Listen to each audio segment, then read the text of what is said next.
Gabrielle, in the health and wellness space these days, there's a ton of focus on losing weight. And for good reason. We have a problem in society these days with a lot of people being overweight or obese. But for you, you take a different approach to this and pivot a little bit and say instead of focusing on the weight loss, we should be focusing on putting on muscle. So why is that? Well, when I think about where we are in society right now, I think about this obesity conversation that is just so pervasive. And everybody talks about the obesity epidemic and that we should be losing weight. And the reality is, we're not over fat, right? This an epidemic is something that kills people slowly and or kills people swiftly, and we're not seeing that. Obesity, I think, is symptomology of a much bigger problem, which is low muscle mass, impaired muscle. I think that we have a muscle crisis, not an obesity crisis. And if you take the perspective of muscle and muscle as this organ of longevity and really this as the pinnacle of health and wellness, then you actually are much more empowered.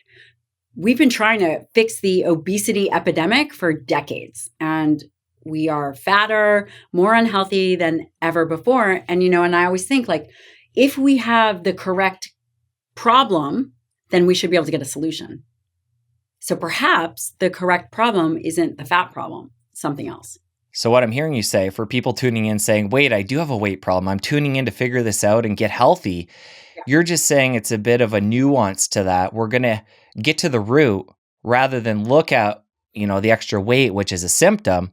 Totally. And to get to that root, we're going to talk about building muscle. Yeah. And, above and beyond even building muscle is really understanding that muscle is an endocrine system. It's an organ system in and of itself. And muscle is so much more than just this fitness aspect that we think about it. Muscle is really critical for interfacing with the immune system. It's critical for nutrient partitioning, meaning the food that we eat. It's a critical component to insulin resistance. It's so essential when we think about the issues that ride alongside of obesity. So we think about obesity, diabetes, metabolic syndrome, cardiovascular disease, Alzheimer's, cancer, right?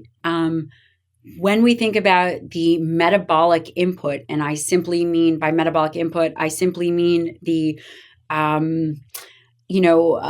elevations in insulin, glucose, triglycerides, and this low level of inflammation that exists, fat and the diseases that ride along with it are really symptoms of the challenge with muscle.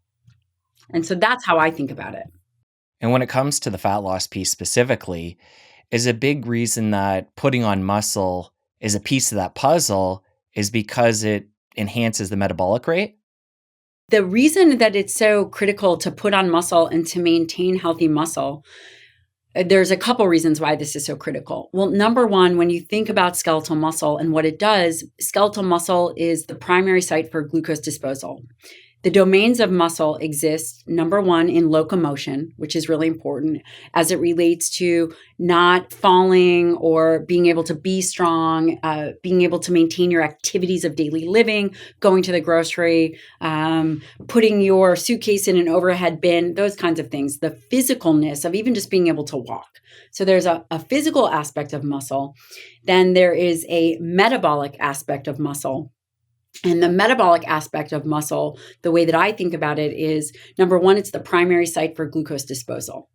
Glucose disposal, carbohydrate metabolism, fatty acid oxidation, that all takes place in a large part in skeletal muscle. As we think about skeletal muscle, which is simply the muscle that we have under voluntary control, right? So we have cardiac muscle, we have smooth muscle, which are typically the organs, and then we have skeletal muscle, which is under voluntary control. This muscle makes up roughly 40% of our body. Skeletal muscle is that primary site for glucose disposal, which is really the carbohydrate metabolism. And again, what I had also mentioned is a primary site for fatty acid oxidation. Skeletal muscle is one of the first stops and also the largest. And it's curious to me that when we talk about obesity and fat and all this other stuff, it's just like the fat appears out of nowhere. Well, it doesn't really. You have impaired muscle tissue first, or at least as one of the first key challenges within the human body. If you enjoyed that clip, press here for the full episode. I'll see you over there. People say they don't have time. And the reality is, if you don't have time for fitness, then how do you think you're going to have time for sickness? I think that we have a muscle crisis, not an obesity crisis. And that's why I do what I do. I do what I do because if you have a capacity